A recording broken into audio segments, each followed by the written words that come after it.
من الشيطان الرجيم بسم الله الرحمن الرحيم إن الذين يكتمون ما أنزل الله من الكتاب ويشترون به ثمنا قليلا أولئك ما يأكلون في بطونهم إلا النار ولا يكلمهم الله يوم القيامة ولا يزكيهم ولهم عذاب أليم أولئك الذين اشتروا الضلالة بالهدى والعذاب بالمغفرة فما أصبرهم على النار ذلك بأن الله نزل الكتاب بالحق وإن الذين اختلفوا في الكتاب لفي شقاق بعيد قال المؤلف رحمه الله تبارك وتعالى أما اليهود فخابوا وخسروا في الدنيا والآخرة أما في الدنيا فإن الله أظهر لعباده صدق رسوله بما نسبه وجعله معه من الآيات الظاهرات والدلالات الدلائل القاطعات فصدقه الذين كانوا يخافون أن يتبعوه وصاروا عونا له على قتالهم وباءوا بغضب على غضب وذمهم الله في كتابه في غير موضع ومن ذلك هذه الآية الكريمة إن الذين يكتمون ما أنزل الله من الكتاب ويشترون به ثمنا قليلا. اب مفسر رحمۃ اللہ علیہ فرماتے ہیں کہ اللہ تبارک و تعالی نے قرآن پاک میں جو ارشاد فرمایا کہ جن لوگوں نے حق بات کو چھپایا اور اس کے بدلے میں عوض قلیل حاصل کیا، نتیجہ ان کا کیا نکلا ہے کہ جہنم کی آگ، دنیا کی رسوائی، آخرت کی رسوائی، اللہ بھی کلام نہیں فرمائیں گے، ان کو پاک بھی نہیں فرمائیں گے، ان کے لیے عذاب دردناک ہوگا. تو کہتے ہیں دنیا میں تو یہ اس طرح یعنی ذلیل ہوئے کہ انہوں نے کوشش یہ کی تھی کہ ہم جب یہ صفات چھپا دیں گے تو حضور صلی اللہ علیہ وسلم پر کوئی ایمان نہیں لے آئے گا، لیکن اللہ نے اپنے رسول کو سچا کر دیا. اپنے پیغمبر کے ساتھ جو دلائل اور آیات آئے تھے اس کی وجہ سے یہ لوگ جلتے رہ گئے، اور حضور صلی اللہ علیہ وسلم کے لیے ساری لوگ جو تھے اسلام لے آئے، ایمان لے آئے، آپ کے مددگار بنے، اور صحابہ رضوان اللہ علیہم اجمعین کی جماعت پھر حضور صلی اللہ علیہ وسلم کی غلامی میں ان ظالموں سے لڑتی رہی، اور ان کو نتیجہ کیا ملا کہ وباءوا بغضب علی غضب، یہ تو لوٹے ما سوا اس بات کے کہ اللہ تبارک و تعالیٰ کے عذاب پر عذاب ہی لے کے لوٹے. اب اس کے بعد فرماتی ہیں وقولہ تبارک و تعالی ولا اولئک ما یاکلون فی بطونہم الا النار ای انما یاکلون ما یاکلون فی مقابلۃ کتمان الحق نارا تعجج فی بطونہم یوم القیامہ. اب یہ تھا کہ یہ کھا رہے ہیں جہنم کی آگ، تو بظاہر تو یہ لوگ مزے کر رہے ہیں، دولت اڑا رہے ہیں اور نعمتیں کھا رہے ہیں، لیکن اللہ نے فرمایا چونکہ نتیجہ حرام کا جہنم ہے، یعنی جو آدمی آج حرام کھا رہا ہے بظاہر تو وہ حلوہ کھا رہا ہے، لیکن جہنم میں نتیجہ کیا ملے گا؟ اس کے بطن کو آگ سے بھرا جائے گا. تو گویا یہ آگ کھا رہا ہے، چونکہ جس کا انجام آگ ہے تو گویا آج کھا بھی وہ آگ رہا ہے. اور بعض علماء نے فرمایا کہ حقیقتاً اللہ تبارک و تعالی اس بات پہ قادر ہیں کہ اس کو اسی وقت بھی آگ بنا دیں. فرماتے ہیں انما یاکلون ما یاکلون فی مقابلۃ کتمان الحق نارا تعجج فی بطونہم یوم القیامہ کما قال تبارک و تعالی فی آیۃ اخری ان الذین یاکلون اموال الیتامی ظلما انما یاکلون فی بطونہم نارا وسیصلون سعیرا. جیسے اللہ نے فرمایا کہ جو لوگ یتیموں کا مال ظلم کھاتے ہیں، ناجائز کھاتے ہیں، یعنی بعض لوگ ایسے ہیں جن کی زیر کفالت یتیم ہوتے ہیں، ان کی جائیداد ہے وہ کھا رہے ہیں، ظلم کر رہے ہیں. ہاں ایک بات یاد رکھیں کہ اگر کسی کی ولایت میں یتیم ہے اور وہ خود جو ہے غریب ہے اور یتیم کے مال کو سنبھالتا ہے دیانت سے، امانت سے، اتنی قدر کھاتا ہے جتنی جائز ہے تو وہ جائز ہے. لیکن یہ نہیں ہے کہ نعوذ باللہ کے اموال الیتیم کو ظلمن اور ناحق سب کا سب کو ہضم کر جائے یا کھا جائے. تو ان کا انجام بھی کیا ہے؟ فرمایا یاکلون فی بطونہم نارا، گویا کہ اپنے پیٹ کو وہ جہنم کے انگاروں سے بھر رہے ہیں اور اس کے بعد جہنم میں جلائے جائیں گے۔ وفی الحدیث الصحیح عن رسول اللہ صلی اللہ علیہ وسلم انہ قال ان الذی یاکل او یشرب فی آنیۃ الذهب والفضہ انما یجرجر فی بطنہ نار جہنم، جیسے کہ صحیح حدیث پاک میں آیا، ہمارے آقا سرکار مدینہ صلی اللہ علیہ وسلم نے ارشاد فرمایا کہ جو آدمی بھی آج دنیا کے اندر اگر وہ سونے چاندی کے برتنوں میں کھائے گا تو قیامت والے دن اللہ تبارک و تعالی رحمت فرمائے، آپ نے اللہ کا انما یجرجر فی بطنہ نار جہنم، قیامت میں اس کے پیٹ کو بھرا جائے گا انگاروں سے، جہنم کی آگ سے۔ تو لہذا یاد رکھیں کہ سونے چاندی کا استعمال جو ہے اللہ تبارک و تعالی نے حضور صلی اللہ علیہ وسلم کی امت کے مردوں پہ حرام فرما دیا ہے۔ یعنی صحیح حدیث مبارک میں ہے کہ ہمارے آقا نے سرکار مدینہ حبیب کبریا سیدنا محمد الرسول اللہ صلی اللہ علیہ وسلم نے دو ٹکڑے ہاتھ میں لیے، ایک ہاتھ میں لیا ریشم کا ٹکڑا اور ایک ہاتھ میں لیا سونے کا ڈلہ، اور فرمایا ھذان حرامان علی ذکور امتی، آپ نے فرمایا خبردار یہ دونوں چیزیں جو ہیں میری امت کے مردوں پہ حرام ہیں۔ تو اس لیے سونے کا استعمال جو ہے یعنی کسی بھی شکل میں، مثال کے طور پر انگوٹھی میں، یا بعض لوگ آج کل گھڑی کی چین سونے کی آ جاتی ہے، یا بعض لوگ سونے کے قلم ہیں باقاعدہ، سارا قلم جو ہے سونے کا بنا ہوتا ہے، تو یہ تمام چیزوں کا استعمال کرنا جو ہے شریعت میں مرد کے لیے حرام ہے۔ جیسے کہ بعض لوگ آج کل اینک کا فریم جو ہے وہ سونے کا آ جاتا ہے، تو اس کا استعمال کرنا بھی مردوں کے لیے حرام ہے۔ اور اسی طرح جیسے بڑے لوگ جو ہیں ان کے گھروں کے اندر جو کھانے کے برتن ہوتے ہیں وہ بھی سونے چاندی کے، تو اس کا استعمال کرنا بھی حرام ہے، ناجائز ہے۔ البتہ عورت کے لیے زیور کے طور پہ سونے چاندی کا استعمال جائز ہے، لیکن برتن وغیرہ کا فقہا نے عورت کو بھی اجازت نہیں دی، کیونکہ اس کے اندر تو بلا وجہ ایک تبذیر ہے، اسراف ہے اور ایک تکبر کا اظہار ہے۔ البتہ اگر عورت سونے کا زیور استعمال کرے تو وہ جائز ہے، اور مرد کے لیے چاندی کی اتنی گنجائش ہے کہ 3-3.5 ماہ سے جس سے انگوٹھی بن سکے، تو اس کا استعمال جو ہے مرد کے لیے بھی جائز ہے۔ ہاں مرد کے لیے اس طرح اگر اس کا کوئی دانت ٹوٹ گیا، اس نے دانت سونے کا لگوا لیا تو وہ بھی جائز ہے۔ اسی طرح اگر دانت خراب ہے اور اس نے اس کے اوپر خول چڑھا لیا سونے کا تو وہ بھی جائز ہے۔ تو اس کے لیے تو اضطرار ہے، کیونکہ خدا کی قدرت ہے کہ اس دھات میں بدبو پیدا نہیں ہوتی، اور یہ دانت وانت چونکہ منہ کے اندر کی چیزیں ہیں، آدمی اسی سے کھاتا ہے اور اسی سے ہر چیز کو ہضم کرتا ہے، اور اگر کوئی چیز داخل ہی غلط ہوگی تو اندر جا کے تو وہ زہری بنے گی۔ تو لہذا کیموس کا جو مرحلہ ہے اس سے پہلے بھی ہم نے اس کو زہر بنا ڈالا، تو اس لیے اسلام نے اجازت دی ہے کہ اگر کوئی یعنی دانت ہے یا خدا نخواستہ اندر کوئی داڑھ ہے یا اور کوئی چیز ہے تو وہ سونے کی لگا سکتا ہے، اور عورت کے لیے تو زیور بھی جائز ہے۔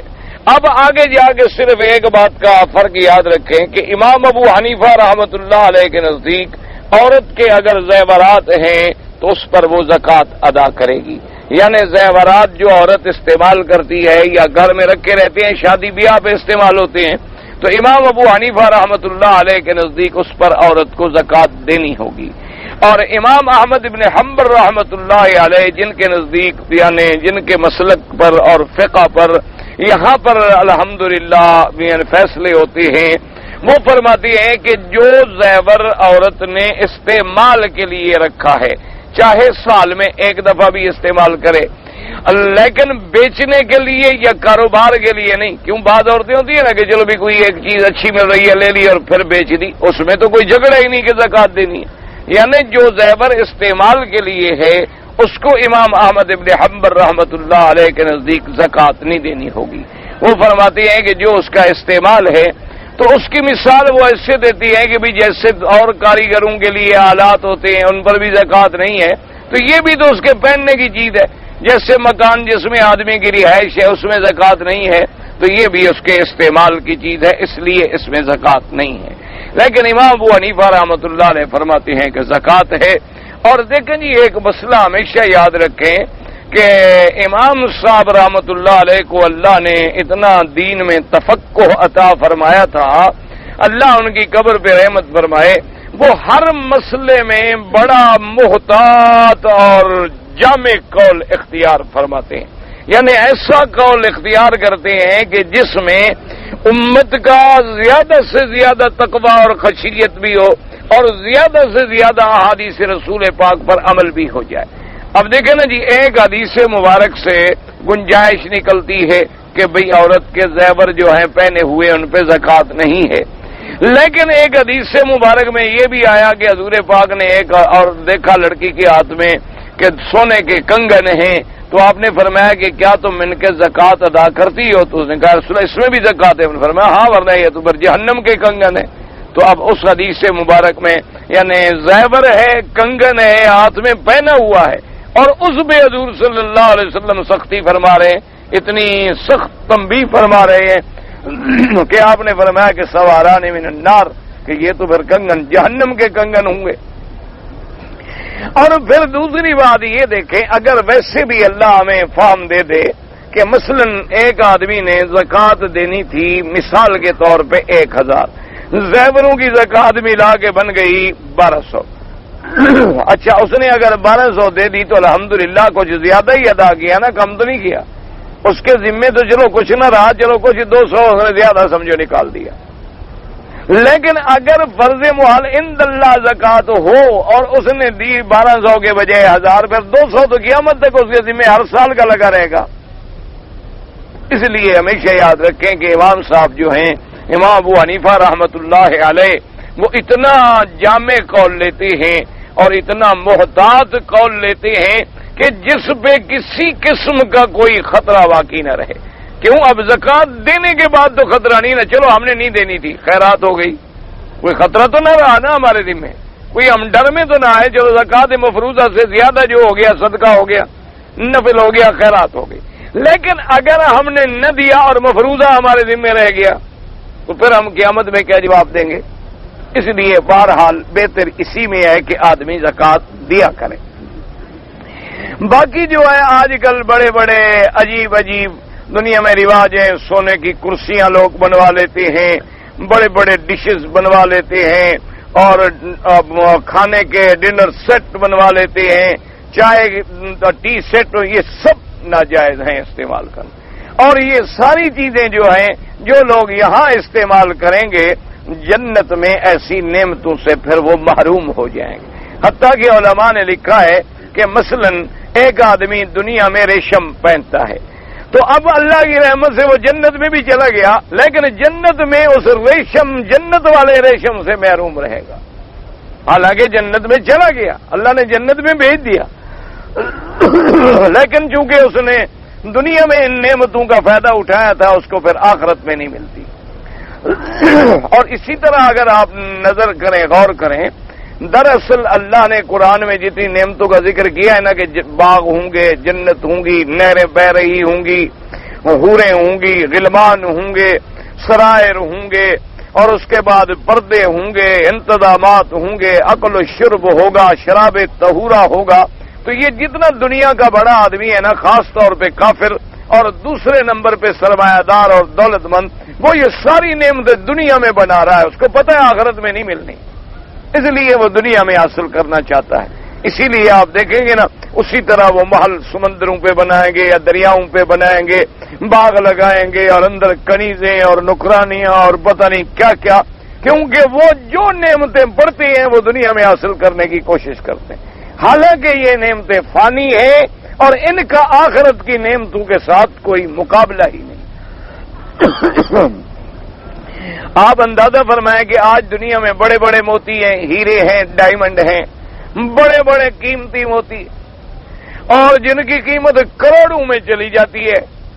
لیکن حضور پاک نے فرمایا کہ قیامت والے دن اللہ حافظ قرآن کو حکم دیں گے کہ اپنے ماں باپ کو لے آؤ. حافظ قرآن اپنے والدین کو دربار میں حاضر کریں گے، اللہ فرمائیں گے ملائکہ کو کہ جنت کے تاج میں سے ایک تاج ان کے سروں پہ رکھو۔ اب دیکھا نا آپ نے یہاں دنیا میں بادشاہ کوشش کرتے ہیں موتی اور ہیرے اور ڈائمنڈ لگے ہوئے تاج پہنے، عورتیں تاج بنواتی ہیں اور ایک سروں کے اوپر اسی طرح وہ یہاں حاصل کرنا چاہتی ہیں، کیونکہ آخرت پر تو ایمان ڈھل مل یقین ہے، پکا ایمان ہے ہی نہیں کہ آخرت میں بھی ہمیں یہ نعمتیں ملیں گی۔ تو حضور پاک نے فرمایا کہ اگر اس تاج میں سے ایک موتی دنیا میں اللہ ظاہر کر دے تو سورج بے نور ہو جائے، اس کا کوئی مقابلہ کر سکتا ہے؟ اس لیے کوشش یہ کریں کہ ہمیں اللہ وہاں کی نعمتیں عطا فرمائے۔ یہ نعمتیں تو بھائی عارضی ہیں، مکان عارضی ہے، جائیداد عارضی ہے، اولاد عارضی ہے، بچے عارضی ہیں، ہم خود عارضی ہیں، کوئی پتہ ہی نہیں کہ ایک نفس ابھی نکلا پھر آئے گا بھی اندر کے نہیں آئے گا، کوئی پتہ نہیں، انسان کا اچھا خاصا بیٹھا ہے ختم۔ اچھا ویسے بھی یہ قیامت کے قرب کا دور ہے اور اچانک موت تو آج کل عام ہو چکی ہے، یہ بھی علامات قیامت میں ہے کہ بڑے بڑے آدمی کو اچانک موت آ جائے گی اور کوئی پتہ بھی نہیں چلے گا۔ اس لیے اصل بات یہ ہے کہ آخرت کی فکر کریں اور سونے وغیرہ کے استعمال سے بچنے کی کوشش کریں، یہ مرد کے لیے بالکل حرام ہے۔ ہاں ایک مسئلہ یاد رکھیں، ایک ہوتا ہے کہ ایک سونا نہیں ہے لیکن سونے کا رنگ چڑھا دیا گیا تو وہ جائز ہے، اس کے لیے اس کا استعمال کوئی منع نہیں۔ جیسے بعض چیزیں ہوتی ہیں نا جی، ویسے ان کا رنگ سنہری ہوتا ہے، سونا نہیں۔ اچھا بعض چیزیں ایسی بھی ہوتی ہیں کہ بالکل سونے کے پانی کو رنگ بنا کے چڑھاتے ہیں، وہ بھی جائز ہے، سونے کا استعمال ناجائز ہے۔ یعنی جیسے بعض گھڑیاں آپ دیکھیں گے نا گولڈ پلیٹڈ لکھتے ہیں اس کو، یعنی اس کو بجلی سے ایسے انداز میں پگھالا جاتا ہے سونے کو کہ اس کا معمولی سا ایک رنگ چڑھ جاتا ہے کہ وہ پھر خراب نہیں ہوتا وہ رنگ۔ تو بہرحال اس کا استعمال جو ہے جائز ہے، وہ منع نہیں، خالص سونا منع ہے، خالص ریشم منع ہے۔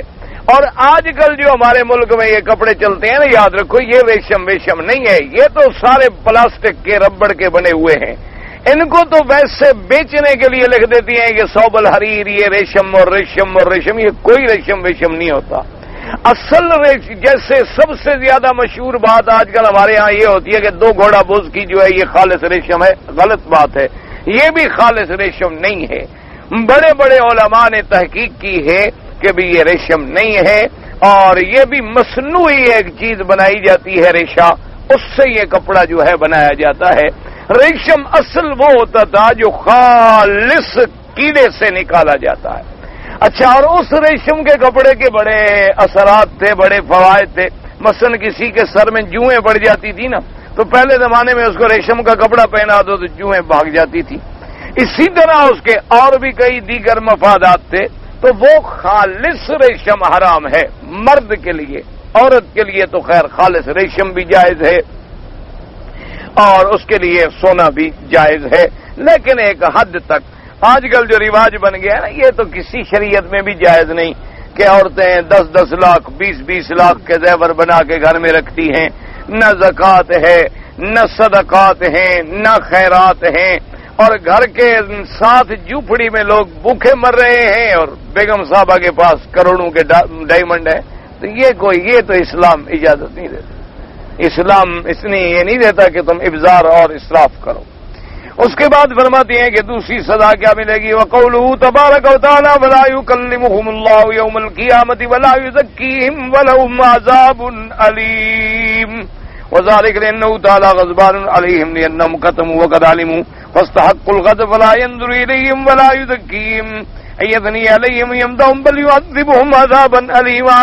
اللہ تبارک و تعالیٰ قیامت والے دن وَلَا يُكَلِّمُهُمُ اللَّهُ يَوْمَ الْقِيَامَةِ، اللہ نے فرمایا کہ ان کے ساتھ اللہ کلام بھی نہیں فرمائیں گے، یعنی کوئی بھی حکم ہوگا ملائکہ کے واسطے سے ہوگا، اللہ فرمائے گا یہ بدبخت اس قابل نہیں کہ میں ان سے کلام کروں۔ اچھا بعض علماء نے اس کا یہ ترجمہ کیا ہے کہ بھی جیسے قرآن میں دوسری جگہ تھے فَوَرَبِّكَ لَنَسْأَلَنَّهُمْ أَجْمَعِينَ، اللہ نے فرمایا میرے مدی تیرے رب کی قسم ہم ان سب سے پوچھیں گے، ان سے سوال پوچھا جائے گا۔ تو بعض علماء نے فرمایا کہ کلام نہ کرنے کا معنی یہ ہے کہ اللہ رحمت کی کلام نہیں فرمائیں گے، یعنی رحمت والی کلام، غضب کی کلام تو فرمائیں گے۔ اور بعض علماء نے فرمایا کہ نہیں، ان بدبختوں کے ساتھ تو اللہ غضب کی کلام بھی نہیں فرمائیں گے، یہ اس قابل ہی نہیں ہے کہ ان کو مخاطب کیا جائے۔ بس جو بھی کلام ہوگا اور وہاں جو ہے پوچھا جائے گا تو وہ بھی سوال فرشتوں کے ذریعے سے ہو جائے گا، معنی یہ ہے کہ بغیر واسطہ سوال نہیں ہوگا۔ وَلَا يُزَكِّيهِمْ، بعض علماء نے فرمایا یعنی نہ اللہ ان کی مدح کریں گے نہ ان کی تعریف کریں گے، اور بعض علماء نے فرمایا یعنی تزکیہ معنی ہوتا ہے پاک کرنا، اللہ ان کو پاک بھی نہیں کریں گے کہ چلو سزا کے لیے جہنم بھیج دیں، جب پاک ہو جائیں تو نکال لیں، نہ، کیونکہ اللہ نے فرمایا یہ تو پھر ہمیشہ جہنم میں رہیں گے۔ مسلمان گناہگار ہے، اللہ رحمت کرے، تو اس کے مسئلہ یہ ہے علماء اہل سنت والجماعت کے نزدیک کہ اگر مسلمان گناہگار مر گیا، یعنی گناہوں کی حالت میں مر گیا، تو اب اللہ کی مرضی ہے، انشاء عذبہ و انشاء غفر لہ، اگر چاہیں تو ویسے معاف کر دیں، سزا ہی نہ دیں اور جنت میں بھیج دیں، اور چاہیں تو اتنی سزا دے دیں کہ جیسے مثلا آپ سونے کو ڈالتے ہیں نا بٹھی میں کہ محل کچیل جل جائے، کہ بھی گناہوں کی سزا جل جائے، ثم نقوا وحذبوا، جب صاف ہو جائیں تو پھر ان کو جنت میں بھیج دیا جائے۔ لیکن یہ کافر جو ہیں ان کو پاک نہیں کیا جائے گا بلکہ ان کو ہمیشہ جہنم میں رکھا جائے گا۔ اور فرماتے ہیں وَلَهُمْ عَذَابٌ عَلِيمٌ، کیوں اللہ ان پہ ناراض ہے، لِأَنَّهُمْ كَتَمُوا وَقَدْ عَلِمُوا، یہ اتنے بڑے ظالم ہیں کہ انہوں نے حق جاننے کے باوجود چھپا لیا، جانتے بھی تھے اور نہیں مسئلہ بتایا۔ دیکھو نا اللہ تبارک و تعالی رحمت فرمائے، اللہ سے دعا کیا کریں اللہ پاک ہمیں ہر مسلمان کو اور خاص طور پہ ان لوگوں کو جو دعوت میں مشغول ہیں، اللہ ان کی ہدایت دے اور رحم فرمائے۔ اب دیکھیں نا جی ہمارے یہ اپنے ملک کی ہم اس لیے بات کرتے ہیں، بعض کہتے ہیں کہ آپ کو اپنے ملک سے ناراضگی ہے، ناراضگی نہیں، ہم جانتے جو اپنے ملک کو ہیں، دوسرے ملکوں کو تو زیادہ جانتے نہیں نا، آدمی بات اسی کی کرتا ہے جس کے بارے میں کچھ جانتا ہو۔ یعنی عام دیکھا ہے ہم نے، رواج ہے کہ ایک مولوی ایک مسجد میں 20 سال سے جمعہ پڑھا رہا ہے، اور مسجد میں بدعت بھی ہوتی ہے، مسجد کے اندر سب غیر شرعی کام بھی ہوتے ہیں، اس نے کبھی مسئلہ نہیں بتلایا، قوم کو مسئلہ بتلایا ہی۔ اچھا، اور ایسے مولوی کو تو ہمارے یہاں بڑا شریف آدمی سمجھا جاتا ہے، جی سبحان اللہ، کیا سبحان اللہ جناب، کیسے بزرگ ہیں، کیسے جناب 30 سال ہو گئے کبھی جھگڑے والی بات ہی نہیں کی، سبحان اللہ جی، کبھی ایسی بات نہیں کی کہ کوئی ناراض ہو۔ اس کا مطلب ہے پھر حضور سے جو لوگ ناراض ہوئے تو حضور صحیح راستے پہ تھے یا یہ مولوی صحیح راستے پہ ہے؟ نہیں ہے، ٹھنڈے دل سے سوچیں، حضور پاک نے جب مکے میں دعوت کا اعلان کیا تو لوگ حضور سے ناراض ہو گئے یا سب راضی ہو گئے؟ کیا لوگوں نے پھول پھینکے کہ پتھر پھینکے؟ لوگوں نے حضور کے راستے میں کانٹے بچھائے کہ آنکھیں بچھائیں؟ صحابہ کو پھانسیوں پہ لٹکایا گیا کہ تخت پہ بٹھایا گیا؟ کانٹوں پہ گھسیٹا گیا، انگاروں پہ جلایا گیا کہ ان کو ماشاءاللہ پھول پہنائے گئے؟ یاد رکھو، جس کے بارے میں یہ مشہور ہو نا کہ 20 سال ہو گئے کبھی جناب سبحان اللہ، کوئی ایسی ویسی بات ہی حضرت نے نہیں کی، سمجھو پرلے درجے کا ایمان سے فارغ ہے، بالکل کھری بات، توحید بیان کرے اور جھگڑا نہ ہو، کو مسئلہ ہے، صحیح بات کرے اور مخالف پیدا نہ ہو، یہ ہو ہی نہیں سکتا۔ وہ حق ہی نہیں ہوتا جس کے سامنے باطل کا ٹکراؤ نہ ہو۔ اس دن وہ اللہ کی توحید ڈنگا یہ کہے گا بھائی اللہ کے ایک مانا کرو، شرک نہ کیا کرو، اللہ ایک ہے، بس یہ تو پھر کوئی نہیں لڑتا، یہ تو مکے والے بھی نہ لڑتے، یہ تو پھر کوئی بھی نہیں لڑتا۔ مکے والے بھی اس دن لڑے جس دن حضور نے کہا لات عزا منات یہ باطل ہیں، جب نام لے کے للکارا میرے مدنی محمد مصطفیٰ نے، جب فرمایا کہ یہ آلہہ ان کی تم عبادت کرتے ہو، جس دن سیدنا ابراہیم نے کہا کہ یا ابت لم تعبد ما لا يسمع ولا يبصر ولا یغنی عنک شیئا، میرا ابا اس کی عبادت کرتے ہو جو اندھا ہے، دیکھتا بھی نہیں، سنتا بھی نہیں، نفع نقصان کا مالک بھی نہیں۔ یا ابت لا تعبد الشیطان، ابا تم شیطان کی عبادت کر رہے ہو۔ اس دن باپ غصے میں آیا، کہنے لگا لا ارجمنک واہجرنی ملیا، خبردار میں تمہیں پتھر ماروں گا، میں تمہیں ہمیشہ کے لیے جدا کر دوں گا۔ کہا سلام علیک، ابا جان جدا کرنے کی ضرورت کیا ہے، تیرا میرا راستہ جدا ہے، تیرا شرک کا راستہ، میرا توحید کا راستہ، السلام علیکم، میں خود جا رہا ہوں۔ یہ ہو سکتا ہے کہ تم حق بیان کرو اور لوگ تجھ پہ سارے راضی رہیں؟ یہ کیسے ہو سکتا ہے؟ سوال ہی پیدا نہیں ہو سکتا۔ راضی رکھنے کا معنی کیا ہے؟ سمجھ لو کہ حضرت گھی کے گھڑے ہیں، دیکھا نہیں ہے کہ اس پہ بیوی اس شوہر پہ بڑی راضی ہوتی ہے جس شوہر نے کبھی یہ نہ پوچھا ہو کہ بیگم صاحب آج رات کہاں تشریف لے گئی تھی، اس پہ بڑی راضی ہوتی ہے۔ پوچھنا کیا حال ہے آپ کا، کہتے سبحان اللہ، میرا شوہر بڑا مرنجا آدمی ہے، ایک دن غصہ نہیں آیا، کبھی مجھے تھپڑ نہیں مارا، کبھی بات نہیں پوچھی، میں کلب میں رہوں، میں کسی کے گھر رہوں، ماشاءاللہ بڑا خوش ہے، خود دروازہ کھول کے بیچارہ انتظار میں بیٹھا ہوتا ہے۔ تو ایسا شوہر بے غیرت، دیوس اور دلہ کہلاتا ہے، وہ شوہر نہیں کہلاتا۔ ایک موٹی بات یاد رکھ لیں، اور جو مولوی حق بیان نہ کرے ایسا آدمی مداہن فی الدین کہلاتا ہے، وہ کتمان حق کا مجرم ہے، اور قیامت میں سب سے پہلے جہنم کی لگام اس کو چڑھائی جائے گی۔ اللہ فرمائیں گے کہ ظالم، میں نے تمہیں علم دیا تھا، میں نے تمہیں زبان دی تھی، میں نے تمہیں قوت بیان دی تھی، پھر میں نے تمہیں مسجد دی تھی، منبر رسول پہ کھڑے ہونے کا موقع دیا تھا، تو ساری دنیا کو راضی کرتا رہا کہ 11ویں کرو تو جی کوئی حرج نہیں، اور نہ کرو تو جی کوئی حرج نہیں، 12ویں کرو تو جی ٹھیک ہے، نہ کرو تو جی ٹھیک ہے، انگوٹھے چوم لو وہ بھی ٹھیک ہے، درود پڑھ لو تو وہ بھی ٹھیک ہے، اللہ پر اسی لیے بھیجا تھا میں نے تمہیں۔ تم سنت و بدعت کا فرق بھی نہ بدلاؤ، تم میرے مدنی پاک کے راستے کا اور تم غلط راستے کی تمیز بھی بیان نہ کرو، جو آدمی جو مرضی آئے کرتے ہیں سبحان اللہ سبحان اللہ۔ اچھا کہتی ہیں جی فلاں مولوی تو اتنی شریف ہے کہ صرف عربی میں خطبہ پڑھاتا ہے اور بات کرتا ہی نہیں، کیونکہ عربی لوگوں کو سمجھ نہیں آتی، اس لیے لوگ بڑے خوش۔ انا للہ و انا الیہ راجعون، یاد رکھو ایسے مولوی اللہ معاف کرے قیامت میں سب سے پہلے پکڑ جائے۔ حق بات کا معنی ہی یہی ہوتا ہے کہ جس دن تم توحید بیان کرو گے نا کہ بابا غازی کچھ نہیں کر سکتا، بابا کلندر ساون شریف والا کوئی نفع نقصان نہیں دے سکتا،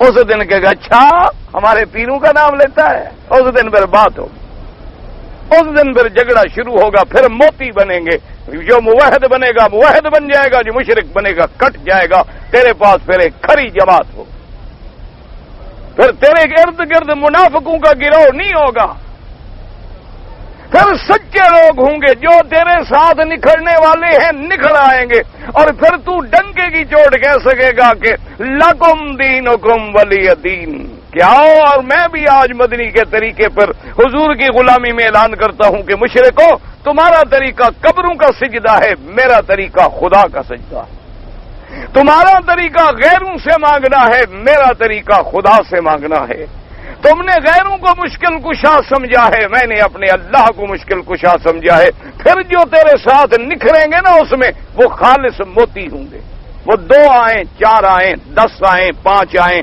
50 آئیں، ایسے بھی اللہ کے نبی گزرے ہیں جن کے ساتھ 3 مسلمان تھے، ایسے بھی اللہ کے نبی گزرے ہیں جن کے ساتھ ایک بھی مسلمان نہیں تھا، ایسے بھی اللہ کے انبیاء گزرے ہیں جن کے ساتھ چند لوگ تھے، اور میرے مدنی پاک نے 10 سال کی زندگی میں کتنے موتی پیدا کیے مکے سے، ہزاروں کی تعداد تھی،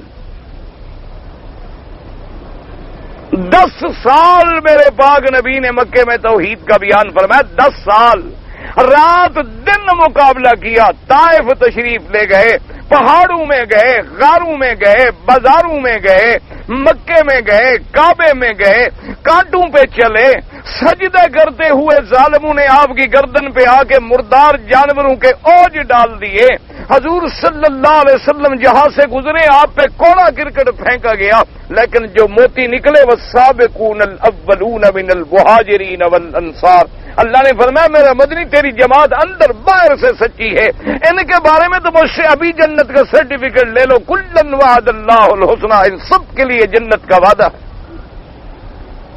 اس لیے ہمیشہ یاد رکھیں اہل حق بنے، یہ نہیں کہ بھئی جو بات کرے سبحان اللہ جی ہاں جی آپ بھی ٹھیک کہتے ہیں، اور دوسرا پوچھے کہ جناب قبر پہ جو سجدہ کرتے ہیں حضرت یہ سجدہ عبادت کا تو نہیں ہوتا ہے، تو تعظیم، ہاں ٹھیک ہے حضرت آپ بھی ٹھیک کہتے ہیں، اگر آپ عبادت نہیں سمجھتے تو ٹھیک ہے، اس سے بھی آپ راضی ہیں۔ اگر کوئی آدمی کھڑا ہو کے کھانا کھا رہا ہو تو آپ کہیں گے جی کوئی عرض نہیں، شریعت میں گنجائش تو ہے نا کھڑے ہو کے کھانے کی، اسلام میں بھی تو گنجائش ہے، کوئی عرض نہیں، اگر کھڑے ہو کے کھا رہے ہیں تو کوئی ایسی ویسی بات نہیں۔ اذان ہو گئی، ایک بھی نماز پڑھنے کے لیے نہیں، ہاں جی دعا کرو اللہ ان کو توفیق، یہ مسلمان ہیں کبھی نہ کبھی تو راستے پہ آ ہی جائیں گے نا جی، 47 سال میں تو نہیں آئے، پتہ نہیں کب آئیں گے، پتہ نہیں وہ راستہ ان کو کب ملے گا، کب ان کو راستہ ملے گا پانے کا، کہ ایمان سے کہو ٹھنڈے دل سے ناراض نہ ہوں، ہمارے اوپر سے لے کر نیچے تک کسی جگہ نماز ہے نہیں، ٹھنڈے دل سے آپ ناراض نہ ہوں، ٹھنڈے دل سے سوچیں،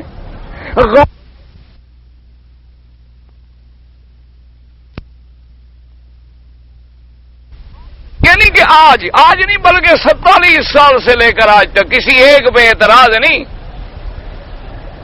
ہمیں کسی سے کیا اعتراض، کسی سے کیا تعلق، ہم نے حق بات کہنی ہے، کسی کو بری لگے کسی کو اچھی لگے۔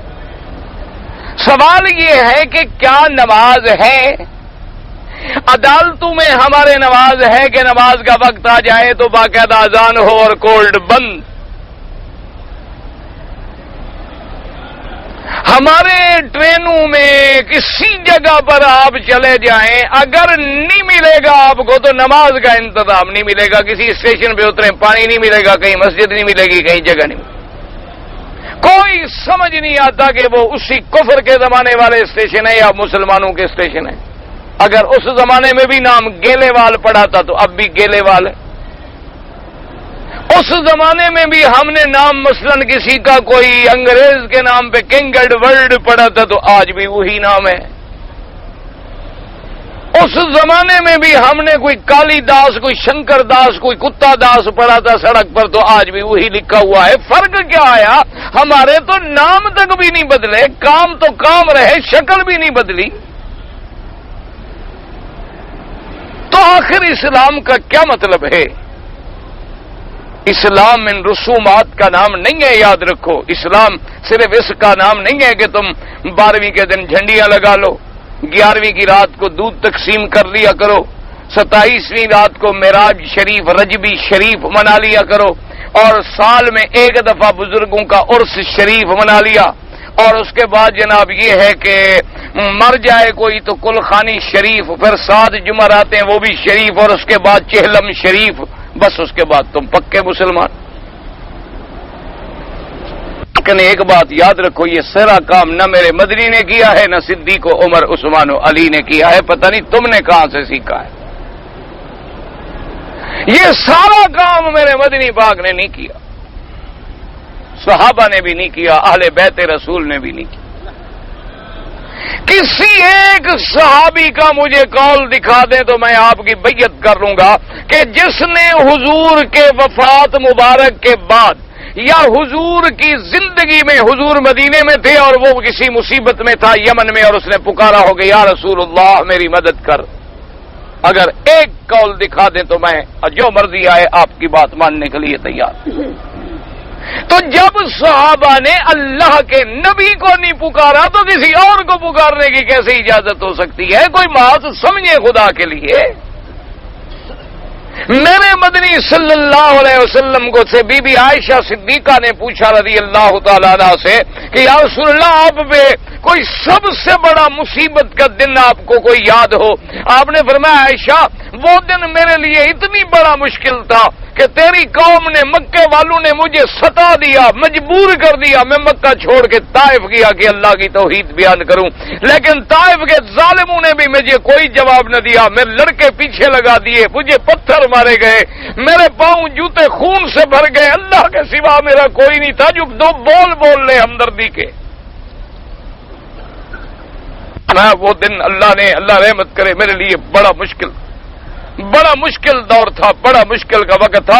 اندازہ کرو حضور کی اس حالت پہ ایک کافر کو رحم آ گیا، یعنی حضور پاک کی اس تکلیف پہ ایک کافر ہے، اس کے باغ میں درخت کے سائے میں جا کے حضور بیٹھے کہ میں ظالموں کے ظلم سے کچھ دیر سائے میں تو بیٹھ لوں، اس کو رحم آ گیا اور اس نے کھجوریں دی اپنے ملازم کو کہ جا کے حضور کو دے دو، کھا لیں۔ اللہ کے بندو، خدا کے لیے دین کی بات کو سمجھو، تم حق کہو اور لوگ تمہیں پھول پہنائیں، یہ ہو سکتا ہے؟ اللہ کے انبیاء کو تو لوگ پتھر ماریں اور ہمیں پھول پہنائیں، اور ہم اگر خوش نصیب ہیں کہ لوگ بڑے پھول پہناتے ہیں پھر بھی حق نہ کہیں تو پھر جہنم کی تیاری تو کریں، توبہ کریں تاکہ اللہ ہمیں معافی دے اور اللہ تبارک و تعالی ہمیں حق بات کہنے کی توفیق عطا فرمائے۔ اس لیے ہمیشہ یاد رکھو، جب تک حق اپنی بیوی کو حق کہو گے تب ہی شروع ہوگا کہ تیری بیوی ہے کہ نہیں۔ دیکھو نا جی، بیوی کو تم نہ ٹوکو نہ روکو، جہاں جائے جہاں آئے، پھر تو خود بخود راضی ہے، وہ ناراض ہوگی بلا۔ جس دن تم مجھ سے کہو گے کہ بھی آج میری اجازت کے بغیر تم نے میرے گھر سے باہر قدم کیسے رکھا، اور میرے نبی کا فرمان ہے کہ عورت کا باپ بھی مر جائے تو خاوند کی اجازت کے بغیر گھر سے باہر نہیں جا سکتی، اس دن پھر یا تیری بیوی بنے گی یا جھگڑا شروع ہوگا، طلاق لے کے دفع ہوگی، جان چھوٹے گی۔ حق کہو گے تو بات نکھرے گی۔ جس دن تم اپنی بیوی سے کہو گے کہ بیگم صاحب سن لو، اگر تم نے نماز نہ پڑھی تو ایک امام کے فتوے کے مطابق ایک نماز چھوڑنے والا مرد ہو یا عورت ہو کافر ہو جاتا ہے، نکاح ٹوٹ جاتا ہے۔ اگر تم نے نماز نہ پڑھی تو سمجھو تیرا میرا نکاح ختم ہو گیا، نکل جاؤ میرے گھر سے۔ اس دن فیصلہ ہوگا کہ تیری بیگم بنتی ہے یا نہیں بنتی۔ اگر بیگم نہ پڑھے تم کو کوئی نیور مائنڈ، کوئی بات نہیں، میں نے بھی نہیں پڑھی، دونوں ایک جیسے ہیں۔ نکاح تو مسلمانوں کا ہوتا ہے جب میں بھی نہیں پڑھتا، تو گزارا تو میاں بیوی کا شنکر داس کا بھی ہو رہا ہے، رتن داس کا بھی ہو رہا ہے، ہمارا بھی ہو رہا ہے۔ اسلام کہتا ہے کہ نہیں، یا ایھا الذین آمنوا قوا انفسکم واہلیکم نارا، پر میں اپنے نفس کو بھی اور اپنے اہل کو بھی جہنم کی آگ کے جلنے سے بچاؤ۔ حضور نے فرمایا سب سے بہتر بیوی وہ ہے جو خامند کو نماز کے لیے جگائے، سب سے بہتر خامند وہ ہے جو اپنی بیوی کو نماز کے لیے جگائے۔ حضور آگ جاتے تھے اپنے گھر میں ازواج مطہرات کو فرماتے تھے جاگو جاگو، عبادت نہ کرو، نماز پڑھو۔ تم نے کبھی اپنے گھر میں یہ عمل کیا ہے؟ اگر نہیں کیا تو پھر اسلام کہاں ہے؟ کیا تم نے کبھی اپنے بیٹے سے پوچھا ہے کہ بیٹا ٹھیک ہے تم کرکٹ کھیلنے گئے تھے، ہاکی کھیلنے گئے تھے، فٹ بال کھیلنے گئے تھے، تم جاگنگ کرنے گئے تھے، تم شام کو کلب میں گئے تھے، بیٹا مغرب عشاء کی نماز بھی پڑھی تھی؟ اور کس مسجد میں پڑھی تھی؟ کس امام کے پیچھے؟ اس نے کون سی صورتیں پڑھی آج مغرب میں؟ تیرے دائیں بائیں کون تھا؟ چلو مجھے تصدیق کرواؤ۔ اس دن فیصلہ ہوگا یا تیرا بیٹا بنے گا یا تیرا گھر چھوڑے گا۔ ایک بات یاد رکھو، سمجھ لو، جس دن مولوی نے مسجد میں کھڑے ہو کے کہا کہ بھائی یہ مسجد اللہ کی ہے، نہ کمیٹی کی ہے، نہ ٹرسٹی کی ہے، نہ محلے والوں کی ہے، اور یہ اللہ کی مسجد ہے، میں توحید بیان کروں گا اور توحید بیان ہوگی، اس دن فیصلہ ہوگا کہ مولوی صاحب مسجد میں رہتے ہیں یا شام کو تنخواہ کے بغیر چھٹی۔ جس دن حق کہو گے تو بھامبھڑ بچے گا، حق بولو ہی نہ تو پھر جھگڑا کس بات کا؟ جب تم حق کہنا چھوڑ دو گے تو پھر جھگڑے کا تو سوال ہی پیدا نہیں ہوتا۔ اور یاد رکھو، پھر جب جھگڑا کرو گے اپنی ذات کے لیے تو تباہ ہو جاؤ گے، اور جب جھگڑا کرو گے اللہ کی رضا کے لیے تو پھر اللہ کی مدد آئے گی۔ اب دیکھا نہیں کہ حضرت علی رضی اللہ تعالیٰ عنہ نے اپنے دشمن کو گرا دیا، سینے پہ چڑھ گئے پاؤں رکھ کے، اس ظالم نے تھوک دیا، حضرت علی اتر گئے۔ اس نے کہا حضرت علی کیا بات ہے، میں نے تو اور تمہیں غصہ دلایا تو مجھے مارتے۔ فرمایا پہلے اللہ کے لیے لڑ رہا تھا، تیرے تھوکنے کے بعد مجھے غصہ آ گیا تھا، اب لڑتا تو ذات کے لیے لڑتا، میں اپنے نفس کے لیے لڑنا نہیں چاہتا۔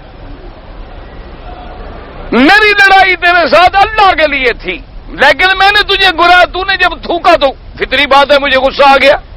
اب اگر میں لڑتا تو اپنی جان کے لیے لڑتا، میں اپنی جان کے لیے لڑنے کے لیے تیار نہیں ہوں۔ میں نے تو لڑنا ہے تو اللہ کے لیے، محبت کرنی ہے تو اللہ کے لیے، کلمہ حق کہنا ہے تو اللہ کے لیے، مسجد میں نماز پڑھانی ہے تو اللہ کے لیے۔ ایک اصول یاد رکھو کہ ایسے مولوی جو حق کا کلمہ نہیں کہتے ہیں، حق کی بات نہیں کہتے ہیں، اور جن کے بارے میں یہ بڑی شہرت ہوتی ہے ملک میں کہ فلاں مولوی صاحب جو ہے نا جی سبحان اللہ 70 سال زندگی حضرت گزاری انہوں نے ہمارے محلے میں، ماشاءاللہ جی حضرت پہ کوئی بھی ناراض نہیں تھا، بریلوی راضی، شیعہ راضی، مرزائی راضی، قادیانی راضی، بہائی راضی، آغا خانی راضی، اور جی سب حضرت کی تعظیم کرتے تھے، سمجھو کہ پرلے درجے کا مکار تھا۔ کافر کیسے راضی ہو سکتا ہے ایمان والے سے؟ کافر بھی کبھی راضی ہوا، راضی ہوتا تو پھر میرے مدنی پاک سے راضی ہو جاتے۔ اللہ اکبر، کافر ہو کر حضور کے تو رشتہ دار ہیں اور قتل کے لیے تیار کھڑے ہیں، گھر کے باہر 60 آدمی تلوار لے کے کھڑا ہے کہ محمد مدنی باہر آئے اور ہم حملہ کریں، اس مولوی پہ سارے راضی ہو گئے، یعنی یہ اللہ کے نبی سے بھی کچھ زیادہ اثر لے کر آیا تھا۔ انا للہ و انا الیہ راجعون۔ یاد رکھو یہ باتیں چھوڑ دو، حق کی بات کہو، ورنہ نتیجہ کیا ہوگا جیسے آپ نے ابھی سن لیا ہے۔ فرماتے ہیں وقد ذکر ابن ابی حاتم ابن مردویہ هنا حدیث الاعمش النبی حازم النبی ہریرہ رضی اللہ تعالی عنہ عن رسول اللہ صلی اللہ علیہ وسلم ثلاثۃ لا یکلمهم اللہ ولا ينظر الیہم ولا یزکیہم ولهم عذاب علیم شیخ زان وملک کذاب وعائل مستکبر۔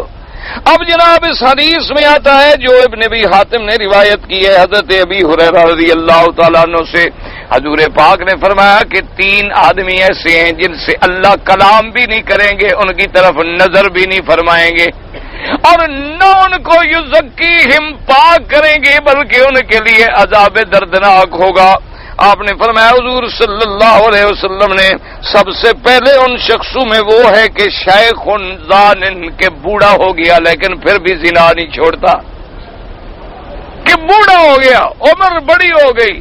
کیوں؟ یاد رکھو کہ جب بال سفید آ جاتا ہے تو علماء نے لکھا کہ قرآن کہتا ہے جاءکم النذیر، اب تو تم شرم کرو، ڈرانے والا تیرے منہ پہ کھڑا ہے کہ اب تیرا بڑھاپا آ گیا، اب تیرے قبر کے دن آ گئے، مرنے کے دن آ گئے، تیرے ڈرانے والا تیرے بدن پہ آ گیا۔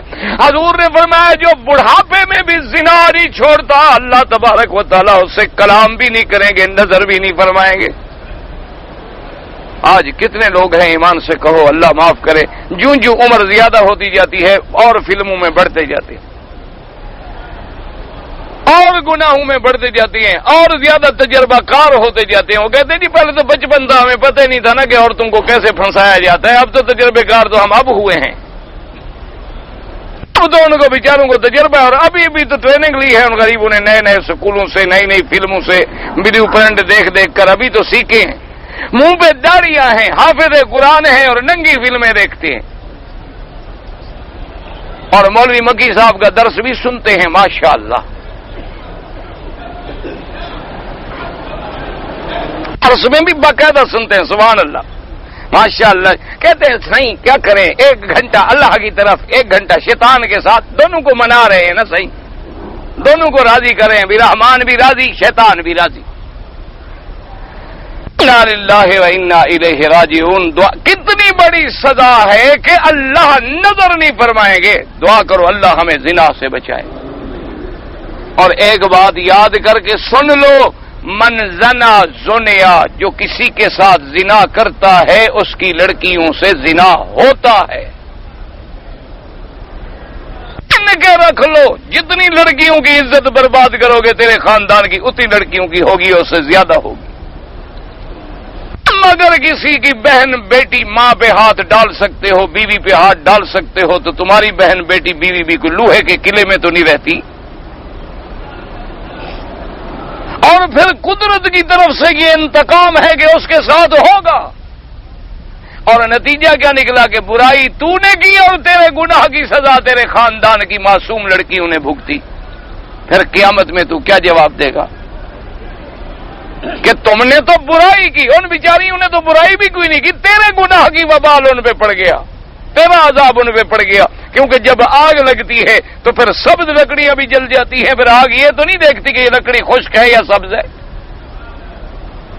اس لیے سوچ لے، سمجھ لے کہ جب کسی کے ساتھ زنا کا ارادہ ہو تو سوچ لو کہ میرا بھی کوئی گھر ہے، میرے بھی کوئی بیٹے بیٹیاں ہیں، میرے بھائی کی بھی کوئی بیٹے بیٹیاں ہیں، میرا بھی کوئی خاندان ہے۔ میں اگر عورتوں پہ نظر ڈال سکتا ہوں تو میرے خاندان پہ بھی لوگ نظر ڈال سکتے ہیں۔ یہ سارا کچھ سوچ کے سمجھ کے، حتیٰ کہ یہ میں خود نہیں کہہ رہا، حضور کے پاس ایک آدمی آیا، کہنے لگا حضور میں کلمہ پڑھتا ہوں، میں زنا نہیں چھوڑ سکتا۔ آپ نے فرمایا اچھا یہ بتلاؤ کہ تمہیں یہ پسند آئے گا کہ کوئی تمہاری ماں کے ساتھ زنا کرے؟ کہتا ہے نہیں۔ آپ نے فرمایا تمہیں یہ پسند آئے گا کوئی تیری بہن کے ساتھ زنا کرے؟ بیٹی کہتے نہیں یا رسول اللہ۔ تو آپ نے فرمایا جس سے تم زنا کرتے ہو وہ بھی تو کسی کی ماں ہے، کسی کی بیٹی ہے، کسی کی بہن ہے۔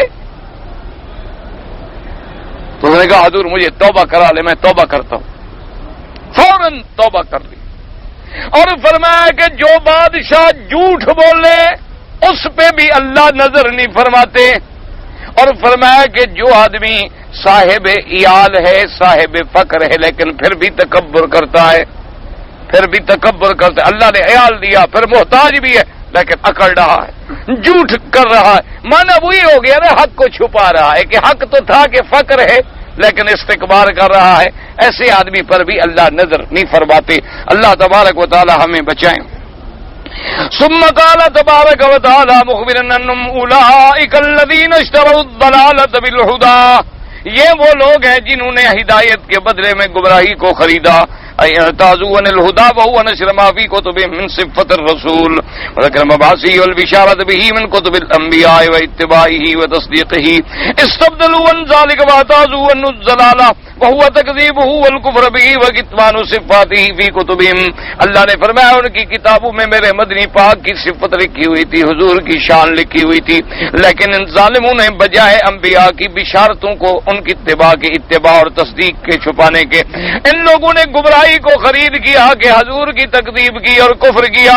فرماتی ہیں آپ کی صفتوں کو چھپا ڈالا، تو یہ لوگ ہیں جنہوں نے ہدایت کے بدلے میں گمراہی کو خریدا، اور یہ لوگ ہیں جنہوں نے مغفرت کے بجائے عذاب خرید لیا۔ والعذاب بالمغفرہ تعذوا عن المغفرۃ بالعذاب وهو ما تعاطوه من اسباب المذکورہ وقوله تبارک وتعالی فما اصبرهم على النار يخبر تعالى انهم في عذاب شديد عظيم حائل يتعجب من راهم فيها من صبرهم على ذلك ما شدة ما هم فيه من العذاب والنكال والغلال۔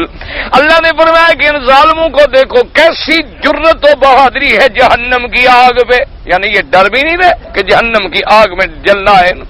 اس لیے فرماتی ہے کہ اللہ نے خبر دیا کہ وہ ایسے عذاب میں ہوں گے جو بڑا ہوگا، سخت ہوگا، دردناک ہوگا، اور جو دیکھیں گے وہ حیران ہوں گے کہ کیسے کیسے زنجیریں، کیسے کیسے عذاب ان پہ پڑے ہوئے ہیں۔ اعاذا باللہ۔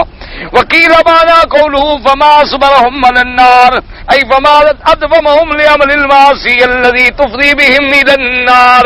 اللہ نے فرمایا فما اصبرهم على النار، کیا معنی کہ یہ جانتے ہیں کہ کفر کا نتیجہ جہنم ہے، گناہوں کا نتیجہ جہنم ہے، پھر بھی کفر پہ جمے ہوئے ہیں، نافرمانی پہ جمے ہوئے ہیں، تو گویا یہ جہنم کی آگ پہ بڑی بہادری دکھلا رہے ہیں، ورنہ کون بہادری دکھلا سکتا ہے۔ فرماتی ذالک بان اللہ نزل الکتاب بالحق، انما استحقوا هذا العذاب الشدید، یہ اس عذاب کے کیوں مستحق بنے؟ لان اللہ تعالی انزل علی رسولہ محمد صلی اللہ علیہ وسلم وعلی الانبیاء قبلہ کتبہ بتحقیق الحق وابطال الباطل، اللہ نے اپنے مدنی پاک پہ بھی قرآن اتارا، پہلے انبیاء پر بھی کتابیں بھیجی جن سے حق ثابت ہوا اور باطل کو ٹھکرایا گیا۔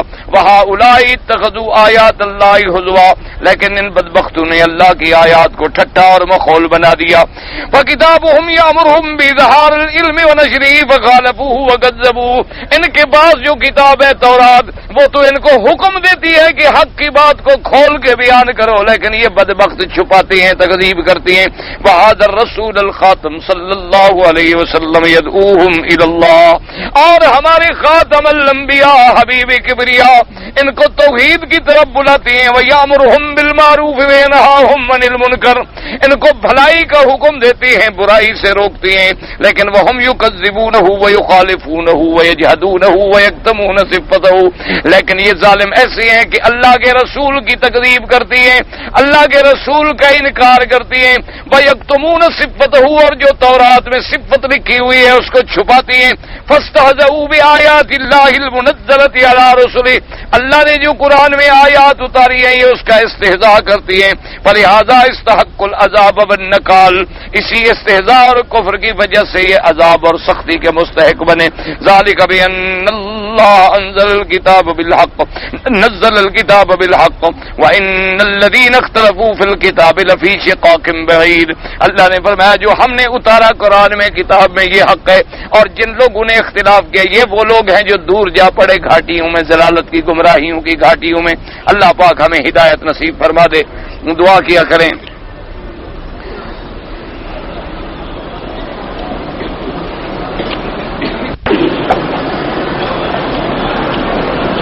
کہتا ہے جی کہ میں بھائی ہیں، والدین بھی ہیں، بہنیں بھی ہیں، ایک بھائی دو بہنوں کی شادی ہو چکی ہے، لیکن باقی بہن بھائی والدین کے ساتھ رہتے ہیں، والدین کے پاس جائیداد ہے لیکن میری کوئی جائیداد نہیں، بیوی بچوں کو میری تنخواہ پہ گزارا کرنا پڑتا ہے، تو آپ اپنی بچوں کا خرچہ کریں، والدین کو جب اللہ نے سب کچھ دیا ہے، تیری جائیداد کے محتاج نہیں ہے تو تمہیں دینے کی ضرورت نہیں ہے۔ وہ تو معنی یہ ہوتا ہے کہ والدین کے پاس کچھ نہ ہو اور اولاد کے پاس ہو تو پھر اولاد کی ذمہ داری ہے کہ والدین پہ خرچ کریں، لیکن اگر اللہ نے والدین کو سب کچھ دیا ہوا ہے اور الٹا تم خود غریب ہو تو تم اپنے بیوی بچوں پہ خرچ کرو۔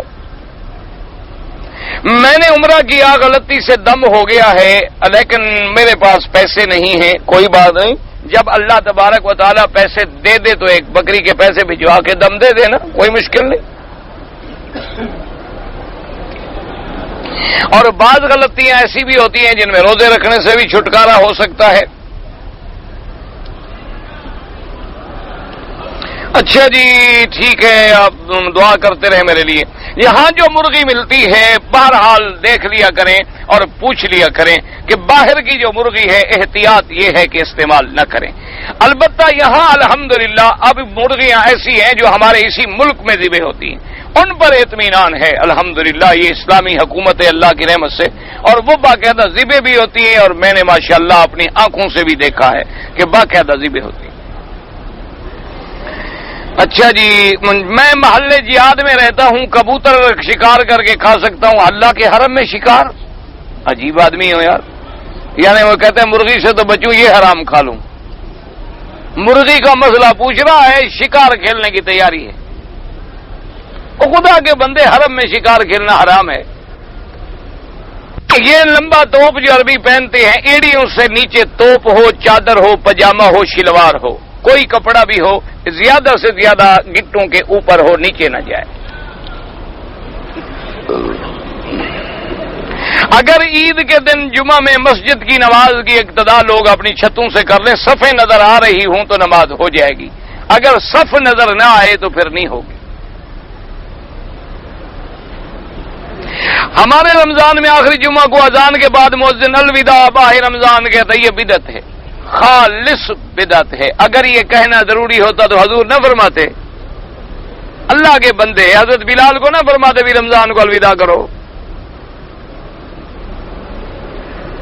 محرم میں جو طرح طرح کی مٹھائی اور کھانے پتہ نہیں کھاتے ہیں، خالص بدعت ہے. یہ شیعہ کا رواج ہے کہ 10 محرم میں بڑی خیرات کرتے ہیں. حضرت حسین کو تو پانی نہیں ملا تھا، یہ زیادہ کھاتے ہیں محبت کا اظہار کر.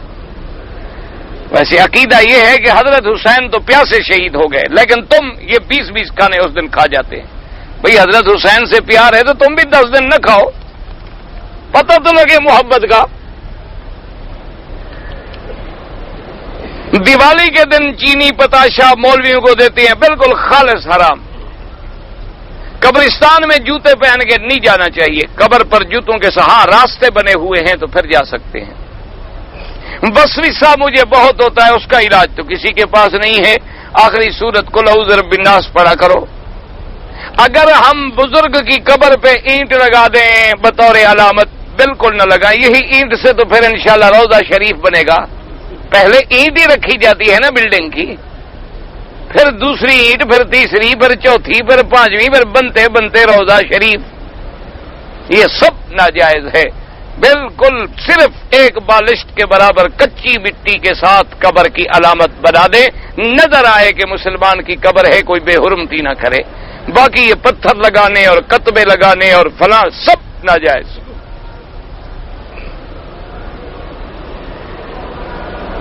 امام ابو حنیفہ کو حنیفہ کیوں بولتے ہیں؟ کنیت ہے. اب دین حنیف نہیں ہوتا سب کو چھوڑ کے اللہ کے راستے پہ چلنے والا. حضرت موسیٰ علیہ السلام کو حقیقت میں شیطان ملا تھا. شیطان تو تمہارے ساتھ بھی ہے، ہر بندے کے ساتھ ہے. اللہ کے نبی پر تو شیطان کوئی حملہ کر ہی نہیں سکتا. اللہ کے نبی تو معصوم ہوتے ہیں. یہ آپ کو کس نے کہا ہے؟ حضور پاک کی اصلیت کیا تھی تو 1400 سال میں ابھی تمہیں پتہ نہیں لگا. ماشاء اللہ. تو تم جو کلمہ پڑھے ہو کس نبی کا پڑھے ہو؟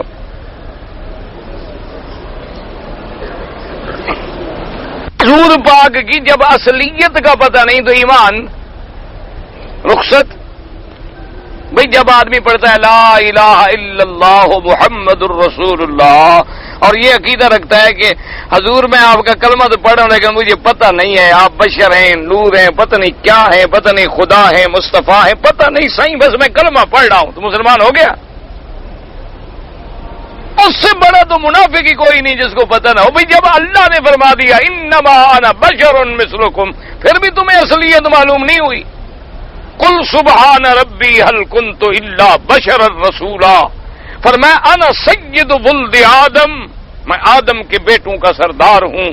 اور پھر اصلیت معلوم نہیں ہوئی کہ محمد ابن عبد اللہ ابن عبد المطلب ابن ہاشم ابن عبد مناف ابن قصی ابن کلاب ابن مرہ.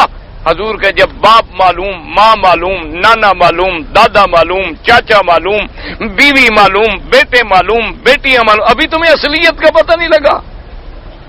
اس سے بڑا کوئی شرک ہے دنیا میں؟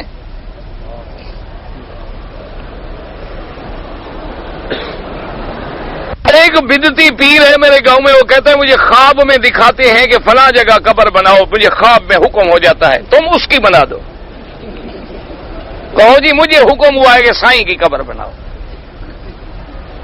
اللہ کے بندے سب جھوٹ ہے. دعا کرو اللہ اس کو بھی ہدایت دے، اللہ ہمیں بھی ہدایت دے.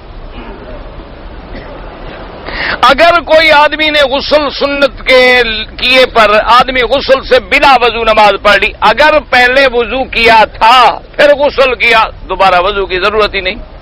اگر پہلے وضو کیا ہی نہیں، وضو کی نیت ہی نہیں کی تو غسل کیسے ہوگا؟ یاد رکھو ایک غسل ہے گرمی دور کرنے کے لیے، جیسے اب ہم تھک گئے پسینہ پسینہ ہو گئے گھر جا کے غسل کر لیا کہ چلو بھی بدبو سے بچ جائیں. ایک غسل ہے تم نے جو سنت کے لیے لکھا ہے یعنی جنابت سے نکلنے کے لیے، تو اس کا تو طریقہ ہی یہ ہے کہ پہلے آدمی اپنے بدن کو نیچے استنجا کرے، وہ جگہ صاف کرے، پھر آدمی نماز کی طرح وضو کرے، پھر غسل کرے، پھر تو تمہاری نماز ٹھیک ہے. اگر تم نے وضو ہی نہیں کیا تو پھر تو نماز نہیں ہوگی. اگر آدمی ہندوؤں کے ساتھ مل کر کوئی تجارت کرے، بھئی کافروں کے ساتھ تجارت شریعت میں تو جائز ہے، لیکن غیرت کا تقاضا یہ ہے کہ بدبخت ہندو کے ساتھ نہ کیا کرو. جن لوگوں نے ہماری عصمتیں لوٹی ہوں، جن لوگوں نے ہماری مسجدوں کے ٹکڑے ٹکڑے کر دیے ہوں، ان کے ساتھ پھر کوئی غیرت گوارہ کرتی ہے؟ ویسے شریعت میں کافر کے ساتھ تجارت جائز ہے. ہندوؤں کی ہاتھ کی چیزیں کھانا جائز ہے، لعنت بھیجو کیوں کھاتے ہو؟ عید کے بعد جو لوگ گلے ملتے ہیں، سارا سال جو مسلمان کو نہ ملے اس دن غصہ نکالتے ہیں نا. سارا سال تو بڑے آدمی ہاتھ دینا بھی توہین سمجھتے ہیں نا. غریب کو ہاتھ دیں، ہاتھ میلے ہو جائیں، گھر میں جا کر پھر ان کو اینٹی سیپٹک چیزوں سے دھونے پڑیں گے.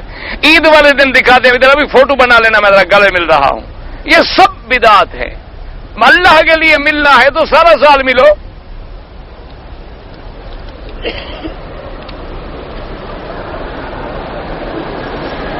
میرے رشتہ دار ہیں، غریب تو ہیں لیکن نماز دین سے دور ہیں، میں ان کو زکات دوں. ایسے لوگوں کو تو زکات تو آپ دے سکتے ہیں لیکن ان کو نصیحت کرو، کوشش کرو، مایوس نہ ہو جاؤ، دین کے لیے کوشش کرو. دو حقیقی بہنیں ایک آدمی شادی کر سکتا ہے؟ نہیں کر سکتا. جمع بین الاختین جو ہے ناجائز ہے. ہاں اگر پہلی کو طلاق ہو گئی پھر دوسری بہن سے شادی کر سکتا ہے. اگر کوئی آدمی مر رہا ہو تو اس کی جان بچانا فرض ہے؟ بالکل فرض ہے، کیوں نہ جان بچاؤ. بغیر ٹوپی کے نماز جائز ہے؟ بالکل جائز ہے، لیکن اگر نہ ہو تو یہ نہیں مسئلہ کہ پھینک دو. یعنی ایک آدمی کے پاس کپڑے نہیں، جیسے دیکھو نا آج کل مسکین جتنے بڑے لوگ ہیں ان غریبوں کے پاس 3 پیس سوٹ ہوتا ہے، سر پہ رکھنے کا کپڑا نہیں آتا. بڑے غریب ہیں بیچارے، یار ان کو کوئی ٹوپی ہے خرید کر کے چندے میں دے دیا کرو. بڑے مسکین ہوتے ہیں بیچارے، 10-10 ہزار روپے کا سوٹ پہنے کے سر پہ کپڑا نہیں ہوتا. کیوں؟ انگریز جو نہیں پہنتا اور یہ جو پہن لے تو پھر وہ تو ناراض ہو جائے گا. بزرگ جس نے ان کو پڑھایا، ان کو پالا پوسا، جن کی ذریت ہیں، جن کے باپ دادا کہلانے پہ فخر کرتے ہیں، ان کی تو نقل کر دی ہے نا ہم نے. باقی یہ ہے کہ غریب ہے، کپڑا نہیں ہے، بھول گیا، آ گیا، نماز جائز ہے. لیکن اگر ہے اور پھینک دو. آج کل ایک نیا فیشن ہے، جتنا داڑھی والے ماشاءاللہ وہ بھی کپڑا پھینک دیتے. پتہ نہیں ان کو کہاں حدیث ملی ہے کہ حضور نماز میں کپڑا اتار دیتے تھے.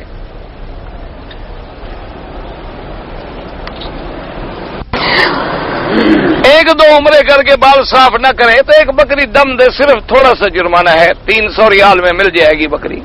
وہ زیادہ خرچ نہیں ہوتا انشاءاللہ. 8 سے ضرب دو گے تو 3000 بن جائے گا. اللہ کے بندے عمرہ کوئی حکیم نے بتایا ہے، کرو تو پورا کرو، سر منڈواؤ، اگر نہیں کرنا تو نہ کرو.